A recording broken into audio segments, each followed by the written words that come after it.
That's a good sound effect as well. Exactly.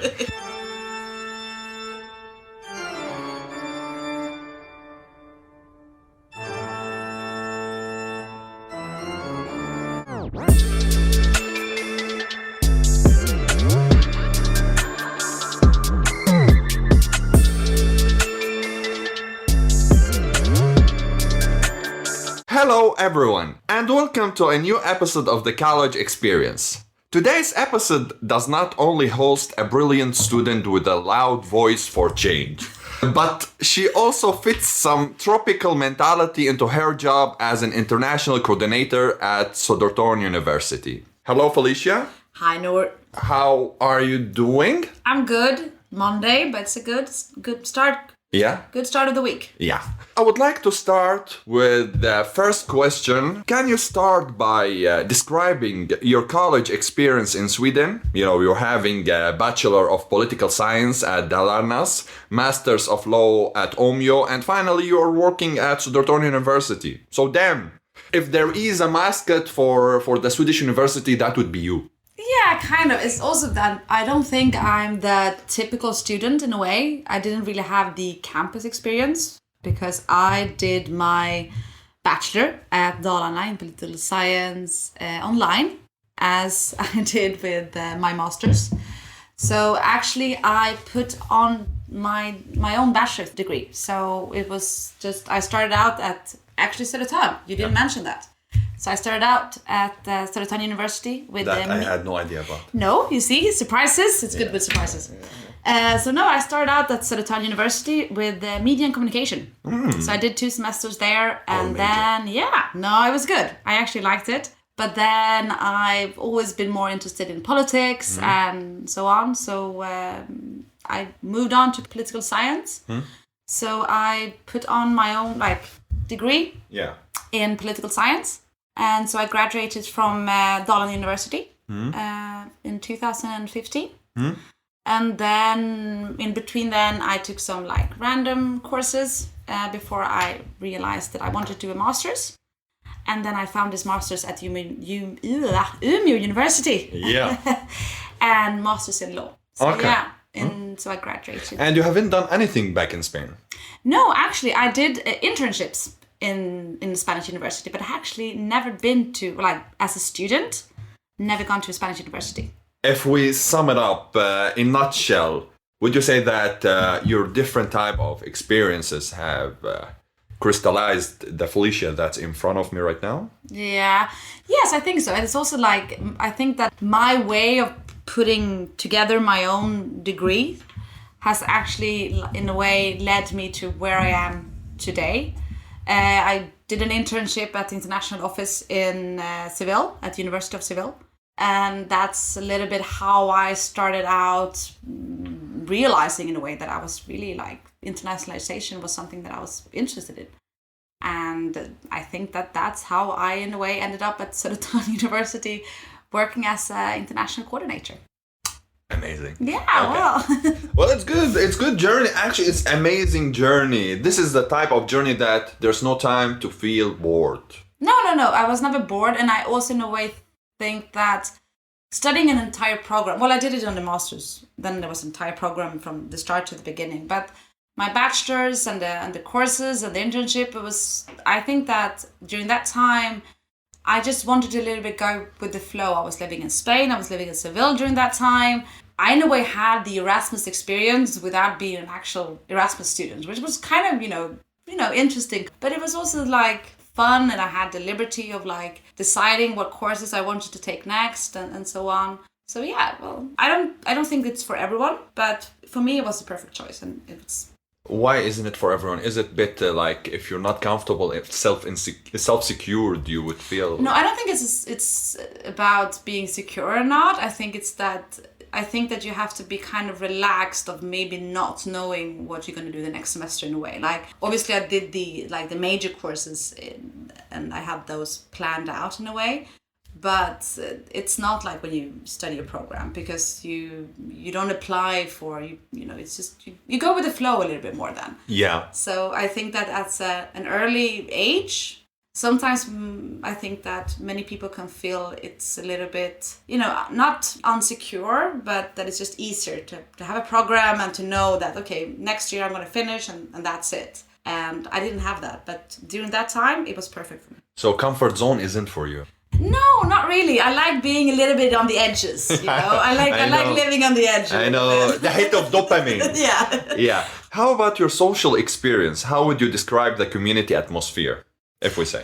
Well, since I wasn't a campus student, I obviously did not have the campus experience. But you're working there right now? Yeah, I'm working there right now. So I think I've in a way, compensated for that in a way, as a professional, obviously, and as an adult, more than as a 20-year-old. But I was studying, even though I studied online, I was living in the context of Erasmus, as I mentioned previous. Erasmus students in a very international context, and, I shared flats with students from other countries and so on. So I did have that whole student experience in a way. It's just didn't have it with the same people that I went to university with in Sweden. What is your opinion about the relevance of the given curricula, and how can this sort of education polarize international students around Europe?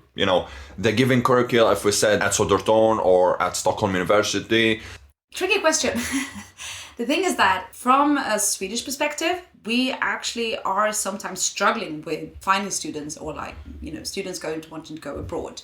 For example, when I was doing my internship at the University of Seville in Spain, for example, is a very different kind of how students are when it comes to exchange students and how they see it and so on.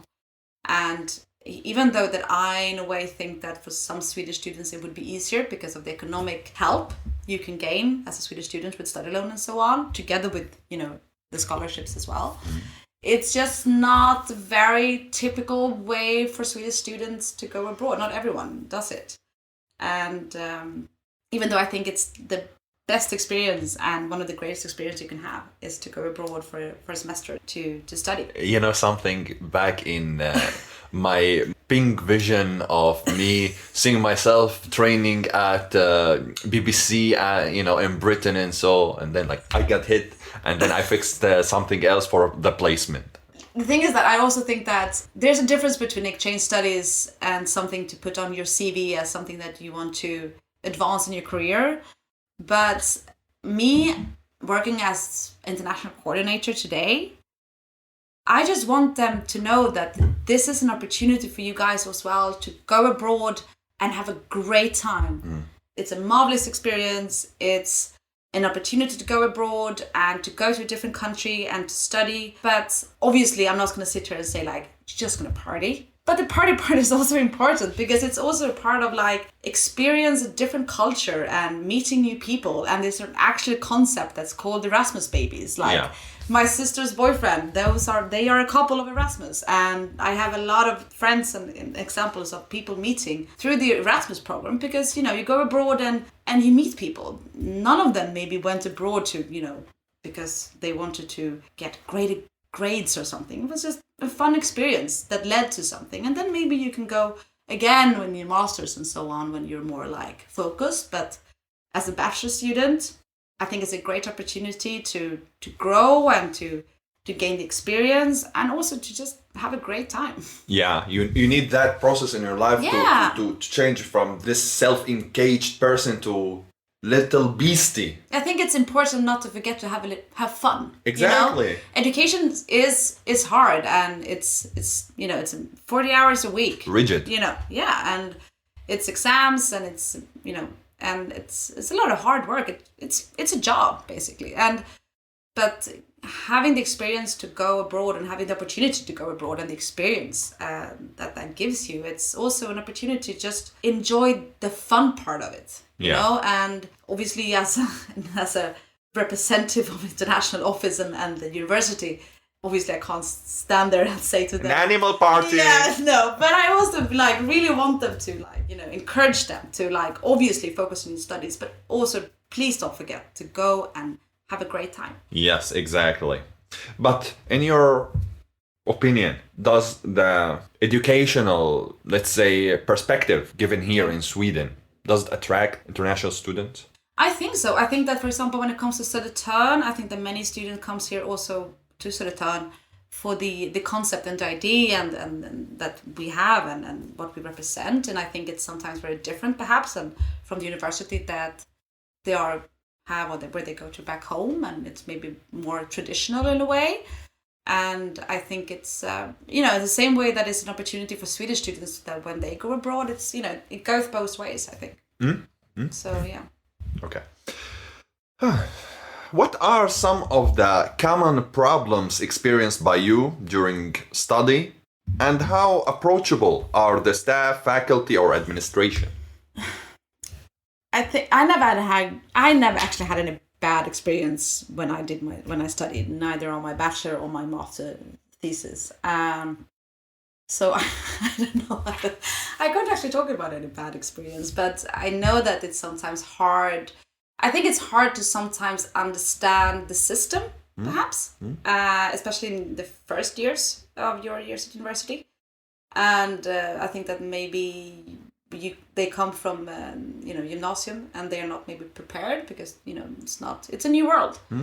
And I think that as with anything that's new, it's sometimes hard to understand how it works and the system and the expectations that the university has of you, and that from one day to another you're an adult and you're accountable in a way that when you're maybe 19 or 18 and you go to gymnasium, it's not. So it's a different world and it's a change, and sometimes it can be a struggle, but I hope that both teachers and the faculty and the administration can be a help and a support. In a way, they think that the study life at the college differ from the school. I think that sometimes students can think it's the same. I think that's sometimes the problem, that they think that the students are going to be expected to. It's more at university, as you and I both know. It's like you're on your own. You're there because you applied for it, and no one is going to hold your hand during your study time. There's going to be help for you if you need it and so on, but you're an adult and you're there to study. This is not a playground anymore. This is real life, and this is like something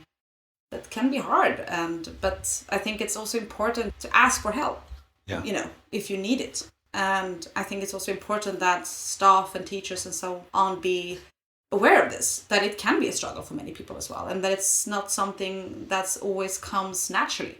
That the academic world, it's something that can be very abstract and something new and for a lot of people. The thing is that you need to put yourself in their mentality, that let's say the instructors, that they talk with you in an abstract way, which for you is a broad way. Yeah, and just tell me the fucking thing. Yeah, what is it? And it's also I think it's important and to remember that these people are also human. The people working in universities, they have a very long career behind them and they study so much, but they're also people, and I think it's don't put them on a pedestal, see it as human beings. And it's not, I know it's easy for me to say with the masters and working at the university, but the inferiority and the feeling of that, I don't think is necessary, because we all of us start out somewhere, you know?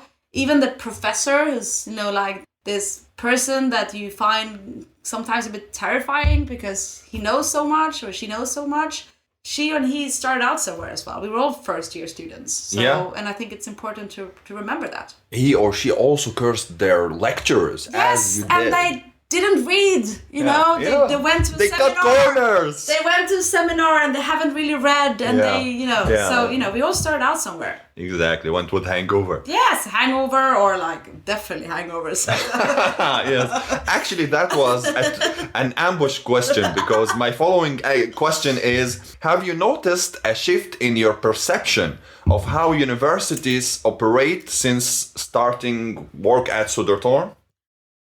Now he puts me in a very awkward position, because exactly. This is that's my thing. Now I have to say on record that I've been hungover at work. Is this what you want me to say? No.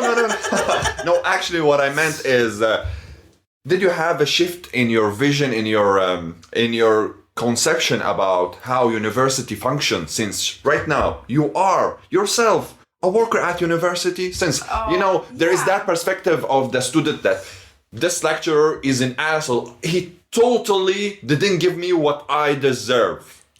The thing is, yes, I think so. But also, like, I think that I'm maybe not the best person to ask because I've had, like, actually many students that started out their first semesters or the first programs during Corona. Like, their only experience with the faculty and like, it's through a lens. It's online. And I've had that, but I had that for both my bachelor and my master's. So the whole life at campus and the academia and so on, it's a different way of seeing it. I really didn't actually think about it that much, which I think you do more if you're like physically at campus and see these people every day. Maybe you would appreciate more their effort since you see how mentally and physically pressured with the days, since with every year maybe or every 2 years the amount of students are getting doubled maybe. Yes, but also like now I also know that it's not just a teacher is not just a teacher. The teacher also has to do a lot of administrative work, and then it's research. So it's like a teacher is not just a teacher at university. It includes a lot of things, and it's pressure, and it's a question of like finance and so on. So, but that's Felicia as an international coordinator working at the university. Yeah. That's not Felicia, the 21 student who started out. So that's very two different kind of hats, I guess. What does the professional Felicia says to the human Felicia? I would say to myself, like, I don't know, study a little bit more, I guess. Study what? Come on, no doctorate for now. I wasn't the best student in my first years, especially not when I did my political science. I prefer to party then. Yeah, exactly. Right now, where do you find your redemption at what major? In my master's, but I was older then. So then I did study, and then but then I was more focused. Like I was focused back when I did my... That went the earring, sorry. No worries. This is going to be an interesting sound effect. No, but back when I did my bachelor, I really didn't... I studied, but I think many 20-something-year-old students you study for a test, but then you also go out and party, and then you party, and then you study hangover, and then you go to a test hangover, and then you continue studying. The thing is that what you're mastering is how to cut corners. Because... As a bachelor student, you mean? Yes. Exactly. Yeah. And even in the masters, come on, cutting corners is an art. You can do it anytime, anywhere, even with the doctrine, Obviously, yes, but the thing is that it's just harder with the masters because I think it's harder with the masters because they designed it that way. It is harder. And I think that with the bachelor, this is maybe going to sound a little bit, but I think that with the bachelor level, you can still get around it. You read and you can still, you struggle, but you can get it done. With the masters, a little bit like, Jesus, okay, I really needed to read this in order to understand it. Yeah. It's like, really read it. So it's harder to cut corners with the masters. But I actually think it was worth it. And I think I personally needed that little push. Like, I always work better under pressure. I always has and, still do.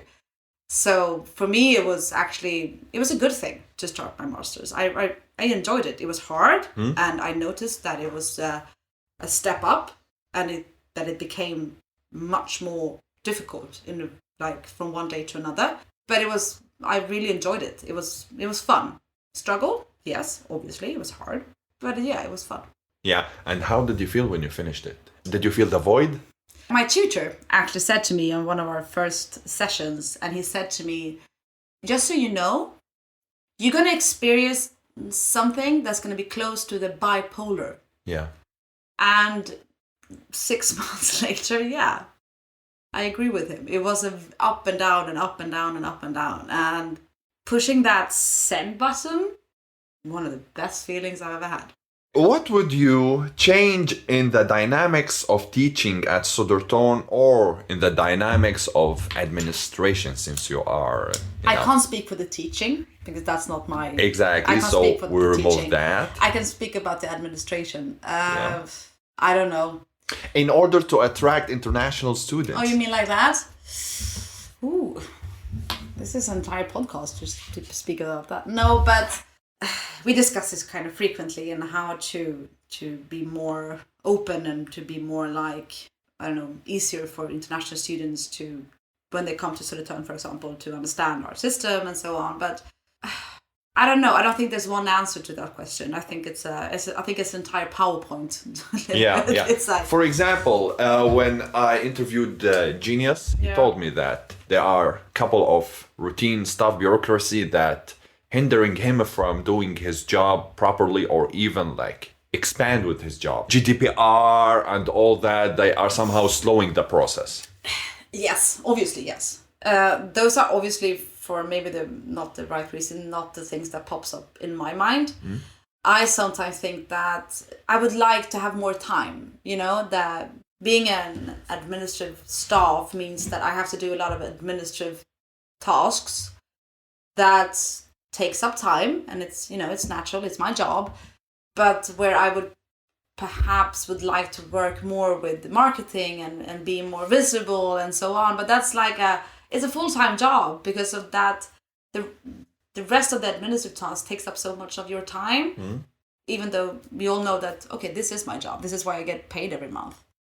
But the whole interaction with students, and when we have events, and those times when you feel you have actually reached students, those are the times that I feel like, okay, this is really why I love doing my job. But unfortunately, it's not something we can do all the time and every day, because, we don't have the... But still, I can picturing you as a general manager having her team leads behind her, and their team leads having those interns and the whole structure that you can lead. The thing is that we don't have that many staff. Like, I think we all wish that we had more people, that we could maybe divide and conquer and be more working with other projects and all the time. But unfortunately that's not reality. Like, you have to deal with, like I said before, administrative things that takes up time, because it is your job. But to what extent is it your job? You're doing more than one task at the same time. Teaching you how to be a multitasker, but working as an administrator at the university, at multitasking, you have to be able to have a lot of things at the same time and be able to switch from one day to another. I know that you are an adrenaline freak, but at some extent it's gonna be so toxic for you. I'm done. Yeah, but in the same time, I have days when I come home and it feels like, okay, I haven't done anything. You feel like I haven't accomplished anything. But then it's sometimes the next day it can be another feeling, and then you feel it's worth it, because then, you maybe have this, session with some students and, or, this event or something, and they feel like, okay, but now it's worth it again. So it's really up and down and up and down and up and down, and time is never enough. And, I wish that we had more people and more time, but, it's not always possible. So it's but in the end of the day, it's not all days, maybe not, every Monday or not every Tuesday, but most of the times I do feel it's worth it. Yeah. And that's, Okay. Any advice for incoming freshmen or international students? Try to meet Swedish students. I know it's hard, and I think that's one of the biggest difficulties we have. It's to integrate our international students with the Swedish students, because it's when we have some surveys afterwards, and it's many of them ask, they comment on the fact that they haven't really had much interaction with Swedish students. But in the same times, I talk to other students from other universities, and then, or Swedish students, when they go to, for example, Madrid, or they go to, Florence or wherever, they say the same, that they wish they had more interaction with the Italian students or the Spanish students. But whose problem was that in the first place? I don't know, really. I don't know if the international students, whatever they are... Did they just stood on the corner and waited for someone to say hello? Actually, I don't know. I wasn't there, but for example, you know the mentality at least. I think it's easier in some countries to be to interact with the home university and students. Spain, for example. Yeah. I know that I'm kind of biased towards Spain, but from my experience and what I heard, Spanish students, it's easier for them when Swedish students go to Spanish universities to be okay, let's go have a beer, or they're more open, for example. Yeah, but the start comes from the Spanish people. Yeah, Yeah. I think it has to start. I think the start of the conversation has to be from the students from the home university. Yeah. You know what I mean? Yeah. I think it's hard for the international students to be like, hey, come on, you people. But the thing is that since the Swedish students went and interacted and got to know how it feels when that you fall in love in chemistry from the first talk, let's say, wouldn't that affect them in a way that they would bring the same mentality back to their homeland with that we don't need to wait for a year or two to bond? We can do that in 1 hour, in 1 week. In one session, yeah. One session. I don't know, from my experience when it comes to the Erasmus, which is what I have experience from, is that most interactions happen outside university. Yeah. It happened in the bar, it happens in also these Erasmus parties. So, and I think that's where, for example, Södertörn or ESN, for example, plays a very virtual role in creating a space where the Swedish students and the international students can meet. Because also many of the international students might not go to the same classes, because since they're taking the lectures or the classes in English, so they might not even share the same classroom as the Swedish students. So I think that's then where the student union or the ESN plays a very important role to unify these two groups and to help them to bond or to find an occasion where they can interact and find share interest or Yeah. So this interaction starts with a beer bang. Kind of beer pong, I'm very open for those kind of things. I think that's how you interact on your Erasmus. It's like beer pong or I don't know, games. Just hit the pen. Yeah. Good thing. Those like that, yeah. Yeah. So here we start with the second segment. Where's my beer? Where's your beer? Come on. Okay, so your master's dissertation was about the domestic violence and the self-image of Sweden, or how Sweden promotes for itself globally. Yeah, internationally, yeah. So in this domestic violence, I guess the only scenario allowed for domestic violence is in bed, if everyone agrees on that, no problem at all. And I guess it's just in the role play and that's it. You stop it there. Do you want to say anything before we start about that? No, I think you covered it pretty well. What my thesis was about. Yeah. So regarding the domestic violence, you've been talking about the number of legislative regulations in Sweden, how Sweden that may be promoting that they are egalitarian regime or egalitarian type of lifestyle, but at the same time, it's not totally or not relatively fair for the woman, even in the labor market. Yes, that was actually not really what my thesis was about, comparing it to other, but I mainly wanted to focus on the self-image of Sweden, because Sweden has been called, and not just as a self-made, but internationally as a feminist government and so on, which is it's a big word. What is a feminist government? What does it even mean in a way?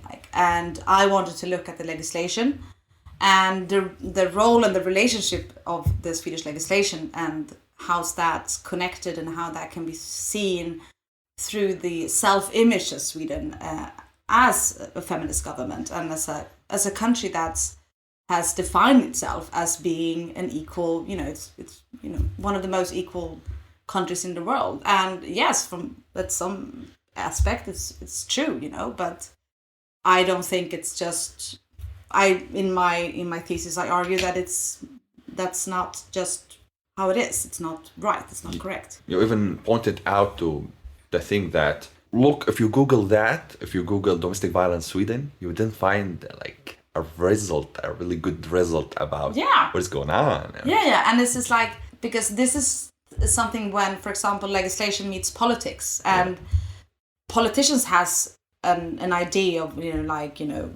the idea of a country, and, and then the politicians obviously uses legislation, but the law is something and politics is something else. But legally, there's a lot to be said regarding how women are protected when it comes to domestic violence in Sweden. Even though we have this fame of being a feminist country, it's not compatible always, those two things. Yeah, I hear you. And the thing is that your departure of this dissertation or your method was the critical discourse or critical analysis. Yeah.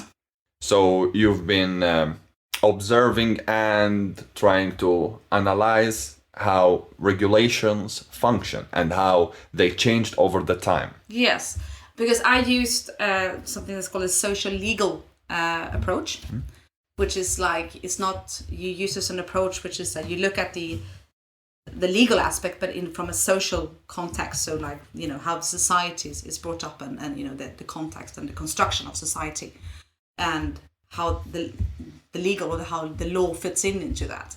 So what I did was that I did a critical analysis through a social legal approach of the Swedish legislation when it comes to the legislation regarding men's violence against women in the eyes of Sweden as a feminist government. And you've been also mentioning the conventions of the human rights by the United Nations of Human Rights. I've read something while I was going through your dissertation. I read something outsourced from that about how during the pandemic, the domestic violence increased. That this phenomena even called it the shadow pandemic. Yeah. Which in a way, you know, this outbreak around the world have reported increase in the domestic violence.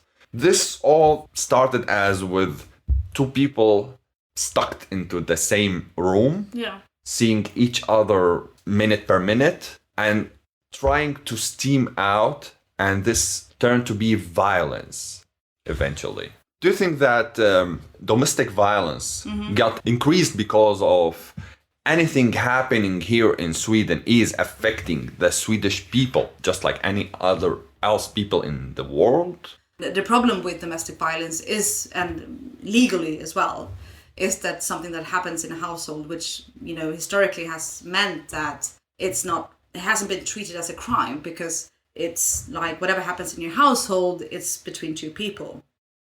Which nowadays, thank God, it's not like that anymore. It's you know, even though it happens between four walls and it's your home, it's not something that's considered a private matter.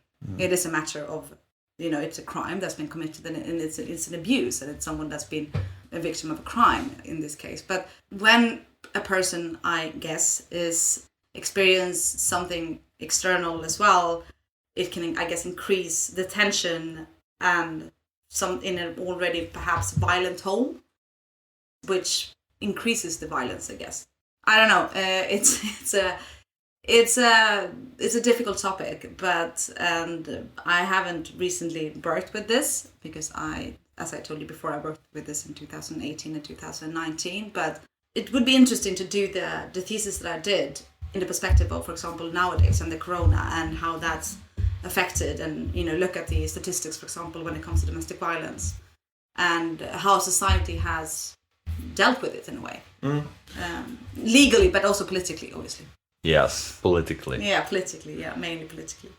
Correct me if I'm wrong, but the Swedish people really having that thing for politics, that no idea if that's right or wrong things to say, but I guess the Swedish people are more moved by a political decision than the will of the public to move. I think that's the Swedish society has a belief in the political systems. Like other countries, for example, for various reasons, perhaps has a more distrust when it comes to its governments and when it comes to its legislations and so on, because of its political culture and political history. Yeah.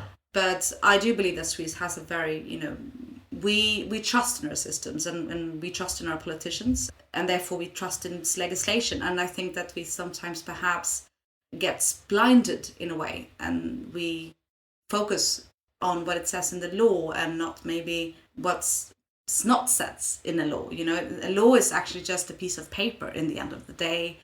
that's written down by a certain people that's been, elected. By lawyers. By lawyers or by politicians, actually. Yeah. And just because something is not illegal doesn't mean that it's not, it's not right or it's not morally wrong. It's been various of cases where, for example, rape in a household wasn't illegal until like late 80s and so on. The law is, what is the law? And is it something political? Is it just a mere of imaginative community? Yeah, and do we maybe perhaps put too much belief in it? Yeah. Like, do we put too much trust in it to fix everything? Just because there's a legislation doesn't mean that the problem itself or the cause of the problem is going to disappear. The cause is still, the root cause is still going to be there. Just because we come up with a new legislation that covers in a way, the cause of it, it's just not, the problem itself is not going to disappear because of it. That's what I meant, actually, that the power of change when it comes from the public, it translates how the public maybe is having a transitional moment. While when it comes from a government, then it's just the political landscape maybe has just changed, but it doesn't project anything on the people sometimes. No, and it's like, okay, the domestic violence thing it's one thing, because that's obviously a problem that's maybe larger than the political aspect of it. That's maybe something that we can connect to culture and social and like gender structures and so on. The list is it goes on, but there's a lot of examples in our society where just criminalizing something, and I'm not then speaking about domestic violence, but other things, for example, or other things, and just because it fits the political agenda of the government during that time, it doesn't mean that that's going to solve anything, or what does it mean really, like criminalizing something? Like, does it mean that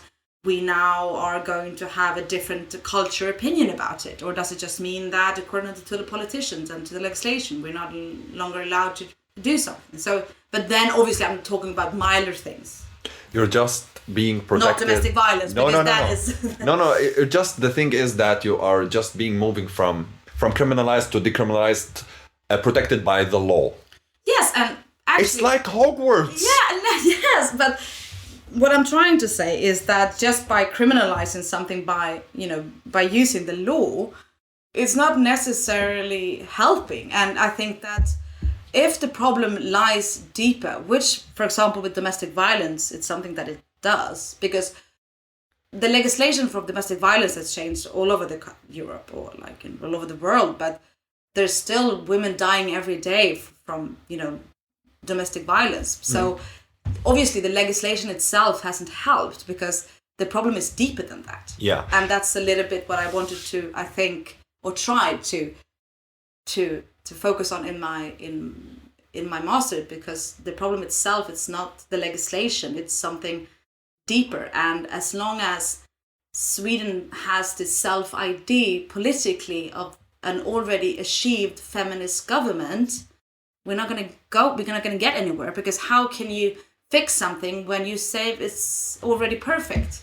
Yeah, actually, me and my previous guests, Elzaveta, talked about that, about the authentic communication of feminist leadership. Mm-hmm. Yeah, and how could they be more caring and thorough with the immigrants? Yeah, I think that it's the problem with Swedish politics and legislation is the idea of that, the construct of that it's already perfect. It's already like we have all the measures we need. And I disagree. I don't think it's not perfect. It's far from perfect. It's not, obviously no one says it's perfect, but politically in a way, and how we promote ourselves internationally, especially when it comes to legislation of domestic violence and gender policies and so on internationally, there is this self-image of Sweden as being something that's like, it's already, we have a pretty good way of dealing with it. And I think I don't agree. Yeah. And actually another guest, which is Laura, who is a law student, she talked about about how the law right now still falls for the technicalities in which that you may get divorced from your husband, but he still have his way to stalk you. Yeah.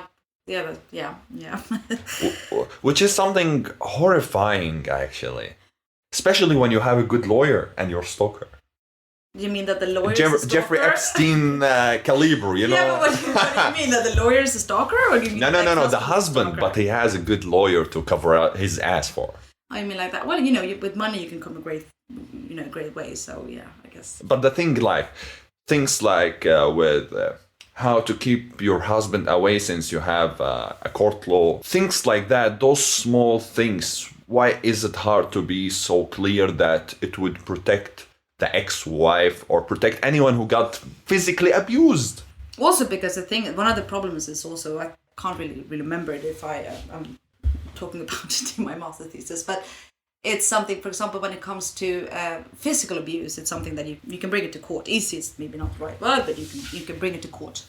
However, psychological abuse, it's something that's still something that we in Sweden are not addressing as legally as abuse. I don't know, maybe it's not updated, but for example, in the UK, there's legislation regarding that. For example, psychological abuse can also be brought to trial.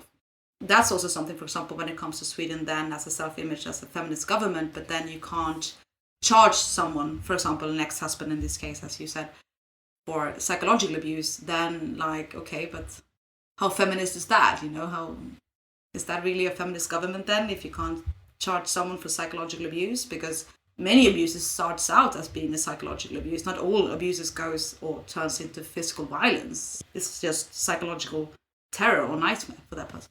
I think that what the courts and the legal arena is still struggling about is because the psychological abuse is not something that you can physically touch in a way. So legally, it's more of an abstract. But part. Since also the law is an imaginative thing, come on, are they gonna stop at the psychological and laugh at it? I'm not saying I agree. I think that you could definitely prove psychological trauma, and I do not agree that you can't charge someone for psychological abuse, because I do believe that you can definitely see examples of trauma when it comes to people that has been psychologically abused by their partners. So no, it's just that the law is what you make it to be. Yeah. In a way. Now, going back to the socio-economic aspect of the domestic abuse, actually. Studies that focus on the relationship between domestic violence and other factors at a societal level. And I think we can interpret violence as a result of power imbalance between the couple, let's say.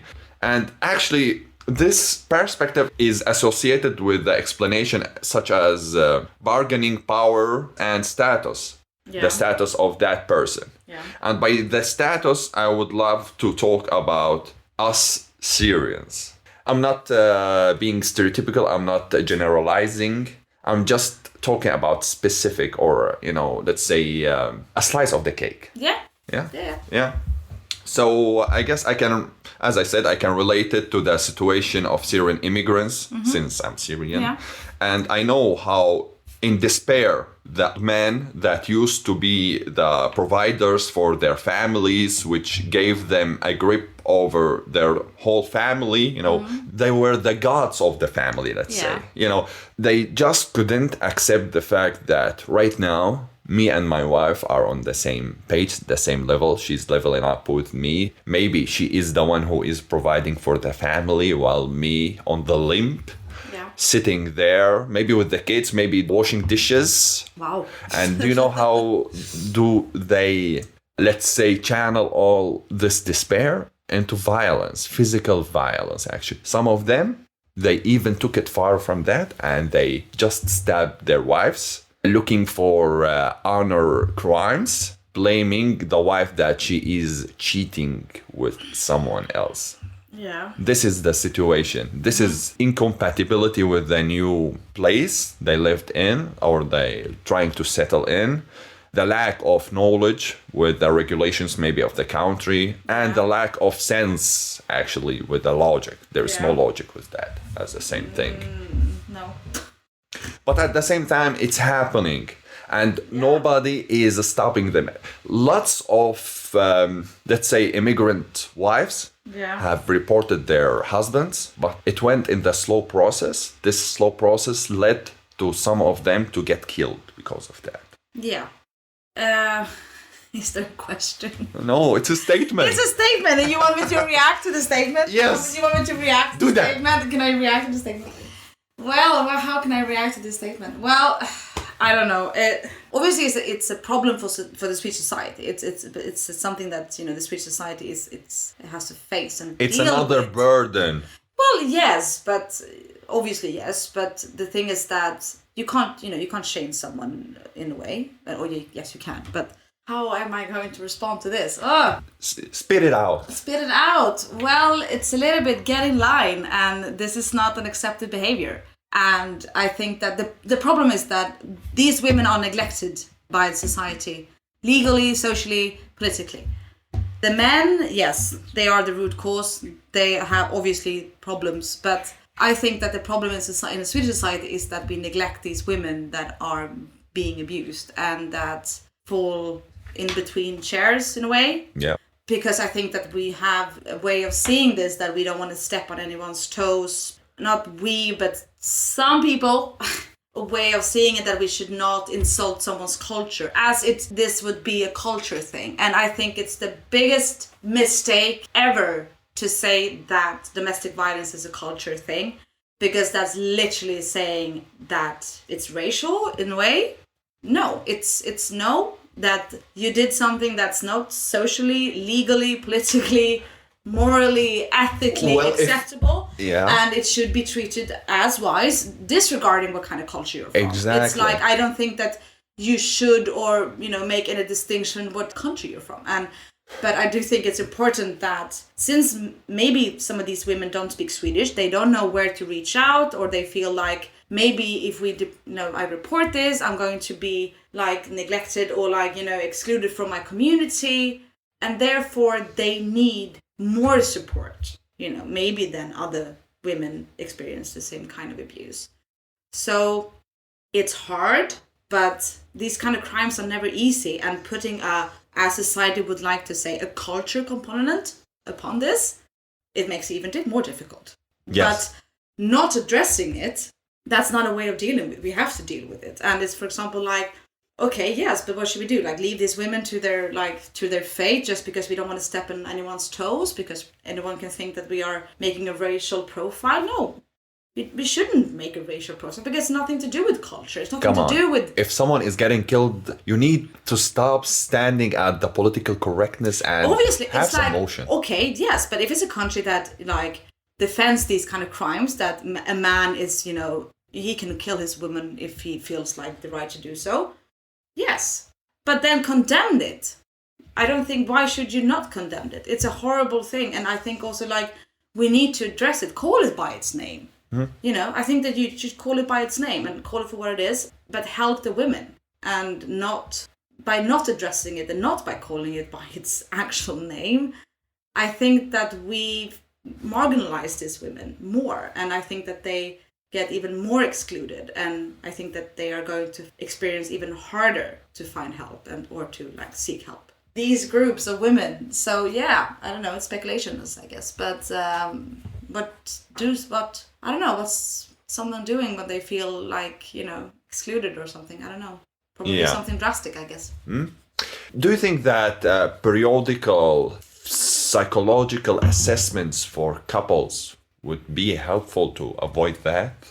Yeah, well, I think it's important to start talking about it in schools, for example, with kids, I think that you should address these kind of things as well as early as well. I know that you can't speak to maybe about domestic violence, but I think that in schools it's important to talk about, equality, and to talk about, these things. And even though that maybe some kids experience a very different culture, reality back home, I think it's important in a way to talk about it in schools, with kids.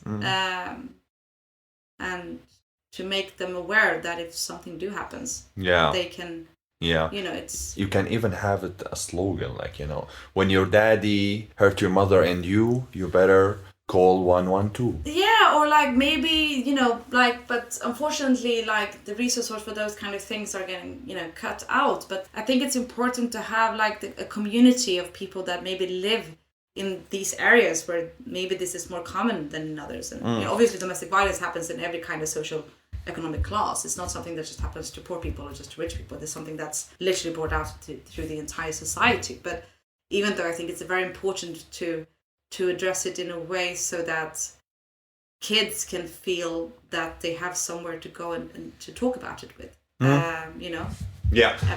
And the thing is that this incapability of preventing such violence isn't only with not understanding the outer cultural backgrounds with people coming as immigrants. It's also with the Swedish people themselves. I myself had this, I had colleagues who got abused by their husbands and Mendigheter, or what it's called, Mendigheter. Yeah. Sorry, English people. Departments, authorities were paralyzed and couldn't do anything to prevent that husband, because somehow he also the law also has its loopholes. Yes, but that's actually not something that's just applied to women from a different cultural background. That's actually something that's the thing is with the different cultural backgrounds that there is incapability of getting into the mentality of immigrant people.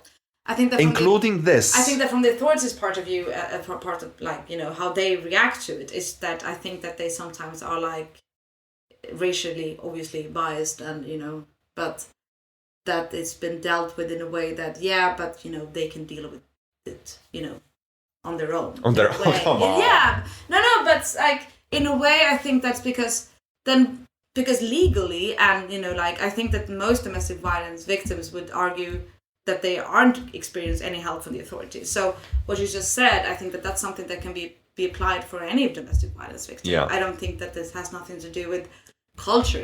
I think it's something that there is something that it is you as someone who is new at the town, you would be feeling more fragile actually. Yes, but as we just said, I think that it's something that most domestic violence victims experience, but I think also that it's harder for someone who comes from a different culture and to feel marginalized and to feel excluded from a society maybe already because you're not been integrated through the society. It's hard to know where to seek help. Yeah.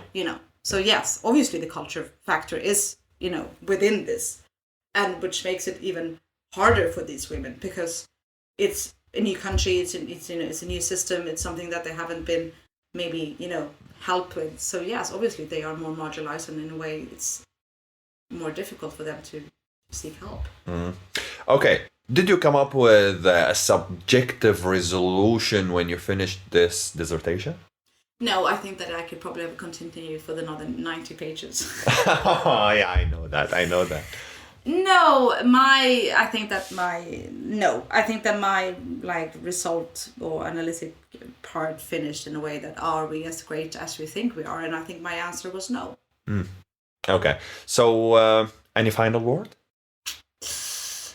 No, I think that we could probably discuss this for forever and ever, and I think that there's you can. And if we discussed it forever and ever, anything would change, you think? No. Perhaps I would be a little bit more prepared though for the maybe questions the only about thing the master thesis. Yeah. But yeah. But I guess the only thing that would change that you will step up on the comment of hierarchy comment, and you will change something maybe. On my master thesis? No, I'm not talking about that. You may change something when you get more on your hierarchy, on a place where you can really make some change. Where I would? Well, I guess you're not gonna stop at your position. You are going more politically in depth. Where I want to go? I would love to go to the European Union Commission and work. Yeah. That's it's not my end game and it's not my end goal, but it's definitely a goal that I would like to do within a short future. Well, we all hope for the best and for some nepotism from you. Yes. Oh. Yeah. Okay. Thanks a lot for this amazing interview, Felicia. And you were one hell of a guest. Thank you, Nour. Thank you very much. Cheers. Cheers. And thanks for everyone still listening. And see you in the next episode of the College Experience. Bye-bye. Bye. Carry me, caravan, take me away. Take me to Portugal, take me to Spain. Andalusia with fields full of grain. I have to see you again and again. Take me, Spanish.